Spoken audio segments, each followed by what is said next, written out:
Okay, so here is my current tarot journal and all the remains of lunch are being moved. Why you watch? So this is my current tarot journal. I probably have about 4 or so of these. 5, 6, I don't know. I've lost count. And this is just a essay book. Bought this at Costco. I like to decorate mine because it makes me happy. And I try not to get too caught up on how I decorate it, because that's not the point. Since I make pockets, tons of collage paper, so I use it on there. And this is how it makes me happy. You can buy anything you want. So I've also done art in these at certain points in time when I felt like I was getting too caught up in doing it right, making perfect art, taking too much time just on a daily practice. So some of them have more art than others. This one has a little bit, not a ton. But I've been doing this over the past few years. This couple of years, really getting, I guess it has been longer than, probably been like 3, maybe 4. I'm really bad with time frames and when's what. So what I tend to do is photocopy whatever card I'm using, whatever deck I'm using. I think I was using She-Wolf here, and then write down some things. There's some light language. Now this is an example of a beginning of the week.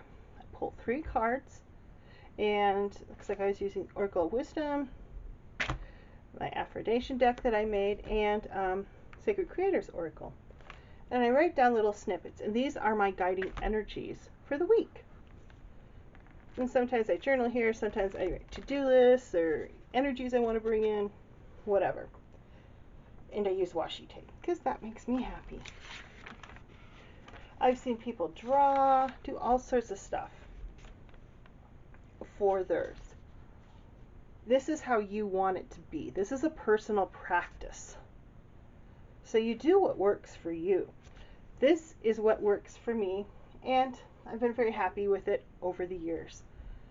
There's my chakra card from the Chakra Worlds deck.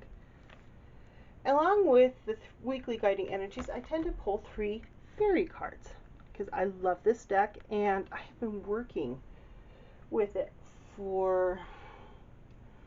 since what, 2014? Intensively.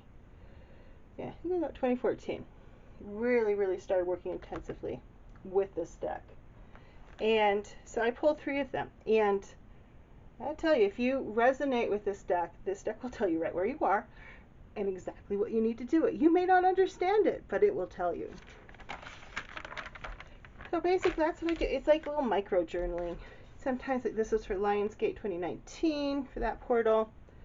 Little tarot spread. Printed it out, put it down with key sentences. It's a very turquoise page. So actions. This week was actions. So art classes, social media, pull back. Uranus retrograde, obviously around that time. Things like that. There's I don't remember which one that one was. Where things are. Google up. Goofed up where things are. Okay, never mind. I'm like, what does that say? And I find these little kind of mini spreads I create work really well for guiding you. I didn't write down which one that was. So when I use different tarot decks, if I'm trying to connect with someone, like I was using, what is Monica's deck? I have to let the cat out. That was Magnus trying to escape. Saki Tarot. I don't know why I couldn't remember that. I love that deck. More fairy cards. So what I tend to do also is this was my weekly deck, the Saki for my daily pulls, not weekly. Daily deck. And these were my weekly decks. So here I switched over to a daily of the Shadow. Oh God, brain cramp. I can't get the name of the deck. Really beautiful deck. Cards are a little small though. Working with fairy cards. And I dive in and out of this practice. Sometimes I'm more on it than other times. And it just is what it is. So you can see here, I decided to switch things out. So I was using Morgan Greer. I was really grooving on the Morgan Greer and Fallen Angels deck, which is unfortunately out of print at the time. They look really nice together. It's really nice together. So, Sacred Sites, Fallen Angels, and Morgan Greer during this period. And you can see, I went straight to, had a few pulls that week. Monday energy, another Monday energy, then a few things there, fairy energy, open up, even more levity. And these can also be interesting to look back. Oh, ghost cats. I'm totally obsessed with like little ghost cat gifts. Here I didn't have a printer, so I wasn't printing. You don't have to print. And I found that when I did it this way, I really missed the printouts. Bringing in Earth Magic. So you can use whatever you want. So it's in December for the final solar eclipse of the year. Working with year cards. Hermit was the previous one, then Wheel of Fortune for 2020. Year of... Yeah, I do some micro journaling, like shift is my word of the year, bringing that energy in. Here's some more energies that I wanted to work with.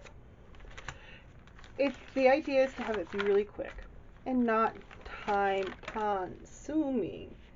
And some days I'm really into it, and other days I'm just really, you're just kind of whatever. So here's what I need to do: paint, watch art classes, read Farscape, exercise yoga, be wonder. And basically the idea was relaxing that week. What do I need to do to relax? So lots of different ways to use this, and you gotta really just make it your own. Use the decks you want to explore, who you're feeling at that point in time. If you have a new deck, this is a really brilliant way to get to know it. And if you're working with something like the fairies or learning tarot, the Proud Fairy deck, or learning tarot, this is also a really good way to start working with it on a very personal level. And that was kind of funny because Mercury jumped out of the Keepers of the Light deck that week, and Mercury retrograded started that day.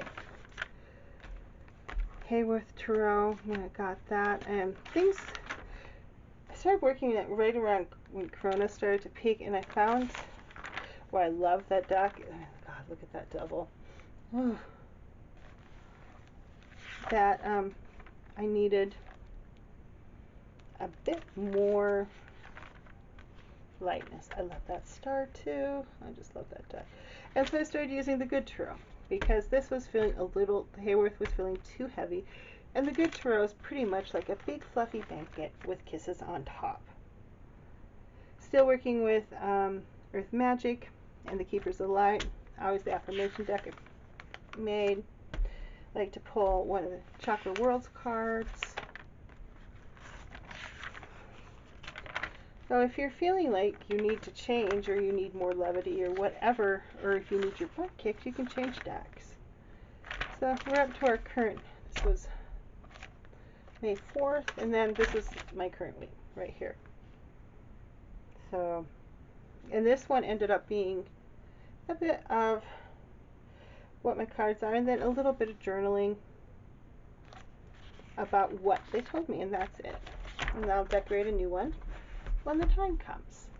This is a simple practice. Simple personal practices really help with things like eclipse season, They keep you focused, especially when energies get intense or you're overwhelmed or you're really emotionally overwhelmed. Last Venus retrograde, this kind of practice I started doing really good, and then like towards the end of Venus retrograde it kind of fell apart and I stopped doing it. And I felt that because what happened was I fell apart because I didn't focus my practice. This will help you focus and understand where you're at, what you need to do, and how do you need to do it. Sometimes the how and the what can be a little hard to understand, but it does help you see a bit better where you are. Okay, everyone have a wonderful day and go out there and be the love in the world. Bye bye.